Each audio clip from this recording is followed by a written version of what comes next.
कल्पना कीजिए, जेठ की जलती धूप है, धरती मतलब आग की तरह तप रही है। ज्यादातर पेड़ पौधे तो जैसे हार मान चुके हैं, लेकिन एक फूल है जो ठीक इसी समय खिलता है, वसंत से लेके भादों के महीने तक पूरी मस्ती में। ये है शिरीष का फूल। और आज हम हजारी प्रसाद द्विवेदी के इसी निबंध शिरीष के फूल पर बात करने वाले हैं। हमारे पास हिंदी साहित्य की एक किताब की कुछ अंश हैं और हमारा मकसद ये समझना है कि कैसे द्विवेदी जी एक साधारण से फूल के जरिए जीवन, साहित्य और अनासक्ति के इतने गहरे दर्शन को सामने रखते हैं। बिल्कुल, तो चलिए इस दिलचस्प विषय की परतों को खोलते हैं। सबसे पहले तो शिरीष की पहचान ही अपने आप में बहुत अनोखी है ना।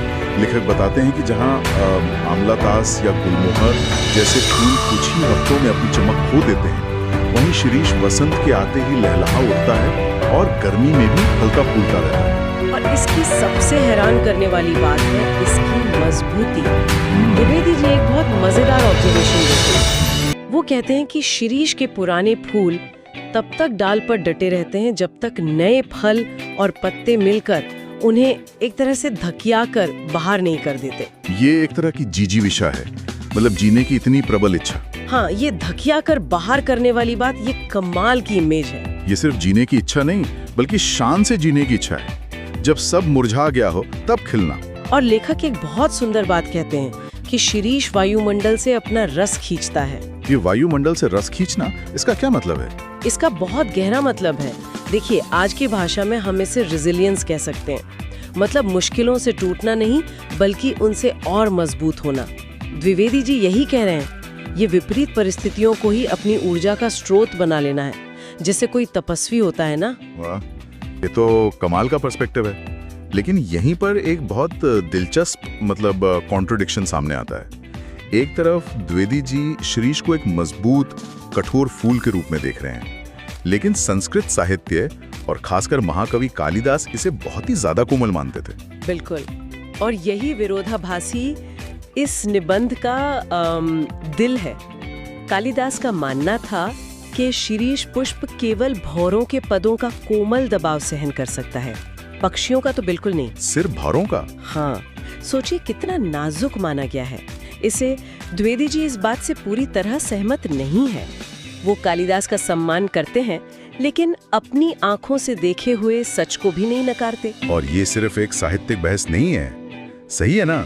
लेखक बताते हैं कि शकुंतला ने शिरीष के फूलों का गहना पहना था। बिल्कुल, अपने कानों में इसके फूल सजाए थे।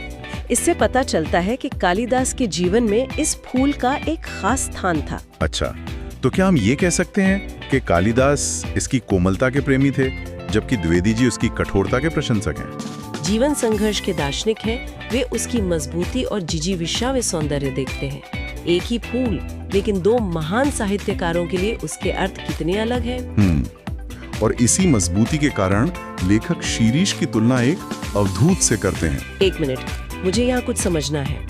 द्विवेदी जी ने शिरीष के लिए अवधूत जैसा इतना भारी भरकम शब्द क्यों चुना? वो उसे सिर्फ मजबूत भी तो कह सकते थे। बहुत अच्छा सवाल है। अवधूत का मतलब सिर्फ एक साधारण सन्यासी नहीं है। अवधूत वो है जो सामाजिक नियमों, अपेक्षाओं, सुख दुख, इन सब से ऊपर उठ चुका है। शिरीष में वही भाव है। जब पूरी प्रकृति गर्मी से हार रही है, वो पूरी मस्ती में खिल रहा है, मानो कह रहा हो तुम्हारे नियम मुझ पर लागू नहीं होते। इसलिए मजबूत जैसा शब्द उस दार्शनिक गहराई को नहीं पकड़ पाता जो अवधूत में है। अब समझ आया? तो ये जो अवधूत वाला भाव है, ये अनासक्ति के दर्शन से जुड़ा है। द्विवेदी जी का मानना है कि कालिदास इसलिए महान कवि बन पाए क्योंकि वो एक अनासक्त योगी थे। लेकिन ये बात थोड़ी कंफ्यूजिंग लगती है। एक कवि जो सौंदर्य से इतना जुड़ा हो, वो अनासक्त या डिटैच कैसे हो सकता है? यही तो द्विवेदी जी का जीनियस पॉइंट है। उनके अनुसार कालिदास सौंदर्य को रचते थे, उसे जीते थे, लेकिन उसके मोह में फंसते नहीं थे। वो एक कलाकार की तरह थे जो एक शानदार पेंटिंग बनाता है और फिर अगली पेंटिंग बनाने के लिए आगे बढ़ जाता है। अगर वो अपनी ही कला से चिपक जाता तो फिर कुछ नया और महान कैसे रच पाता? अच्छा, शिरीष भी खिलता है, अपनी सुंदरता बिखेरता है और फिर बिना किसी शौक के नए फूलों के लिए जगह बना देता है। यही अनासक्ति है। तो एक तरफ कालिदास की तरह शिरीष में कोमलता और अनासक्ति है, लेकिन द्विवेदी जी को उसमें एक और बिल्कुल अलग शख्सियत दिखाई देती है, जो कालिदास की तरह क्लासिकल नहीं बल्कि एकदम फक्कड़ है। और वो है कबीरदास। क्या शानदार जोड़ है।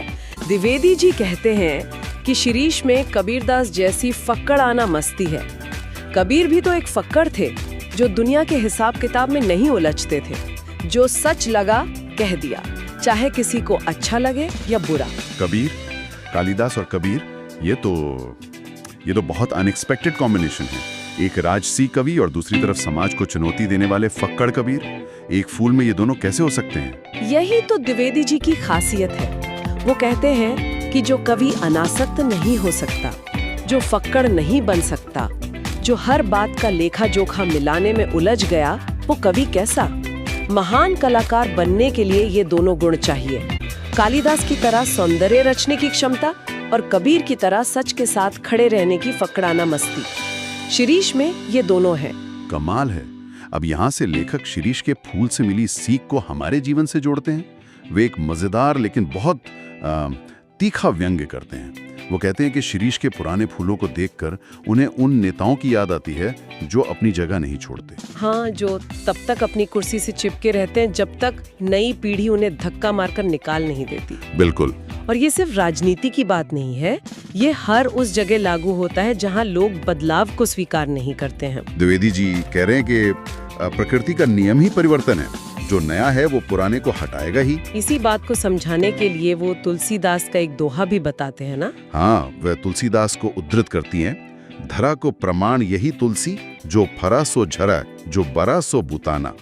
मतलब इस दुनिया का नियम यही है कि जो फला है वो झड़ेगा और जो जला है वो बुझेगा। जन्म और मृत्यु, उदय और अस्त, ये जीवन का चक्र है। अधिकार से चिपके रहना प्रकृति के नियम के विरुद्ध है।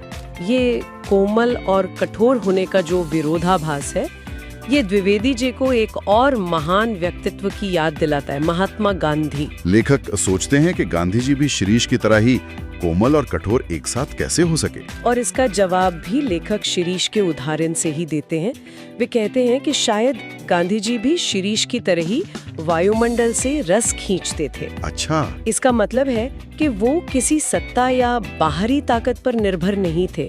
वे भी विपरीत परिस्थितियों से, आम लोगों के दुख दर्द से ही अपनी शक्ति पाते थे। अरे वाह, अब मुझे समझ आया।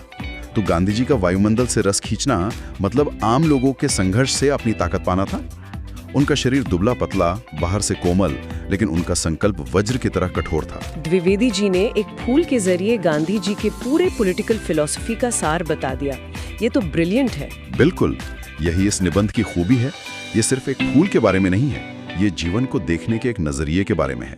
कमाल है। तो हमने एक फूल से शुरू किया और कालिदास की कोमलता, कबीर की फक्कड़ मस्ती, अनासक्ति का दर्शन और यहाँ तक कि गांधी जी के व्यक्तित्व के रहस्य तक पहुँच गए। ये निबंध हमें दिखाता है कि प्रकृति की छोटी छोटी चीजों में कितने गहरे अर्थ छिपे हो सकते हैं। एकदम सही। और अंत में लेखक एक बहुत जरूरी बात कहते हैं, जो इस पूरी चर्चा का निचोड़ है। वे लिखते हैं, फूल हो या पेड़, वो अपने आप में समाप्त नहीं है। वो किसी अन्य वस्तु को दिखाने के लिए उठी हुई अंगुली है, वो इशारा है। वाह, उठी हुई अंगुली है, वो इशारा है। तो आज सुनने वालों के लिए सोचने की बात यही है, अगर शिरीष का फूल एक इशारा है तो वो किस ओर इशारा कर रहा है?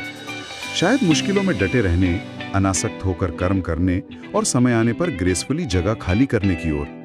पर सवाल ये है कि हमारे आसपास ऐसी और कौन सी चीजें हैं, कौन से शिरीष के फूल हैं जो किसी गहरे सच की ओर संकेत कर रहे हैं, जिन्हें हम अक्सर नजरअंदाज कर देते हैं।